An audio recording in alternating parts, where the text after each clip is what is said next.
அருள்நாதர் இயேசுவே தன்னை தாழ்த்தினார் என்று சொன்னார். நீங்களும் நானும் எம்மாத்திரம். நம்முடைய ஆயுசு நாட்கள் எல்லாம் ஒரு புல்லுக்கு ஒப்பாக இருக்கிறதே, காலையில் மலர்ந்து மாலையில் மடித்து போகிற ஒரு பூவுக்கு ஒப்பாக இருக்கிறதே. அப்படிப்பட்ட சூழ்நிலையில் நமக்கு எதுக்குங்க கௌரவம், நமக்கு எதுக்கு கர்வம், நமக்கு எதுக்குங்க பெருமை?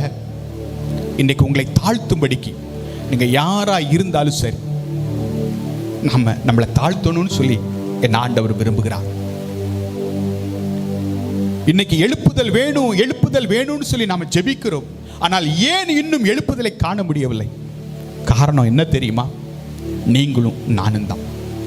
இதுவரைக்கும் அவங்க சரியில்லை, அந்த சபை சரியில்லை, அந்த நபர் சபை சரியில்லை, அந்த ஊழியக்காரர் சரியில்லைன்னு சொல்றதை விட்டுட்டு, ஐயா மனம் திரும்ப வேண்டியது நான் என்கிற உணர்வு என்றைக்கு உங்களுக்கு வருகிறதோ அன்றைக்கு எழுப்புதல் என் தேசத்தில் நீங்கள்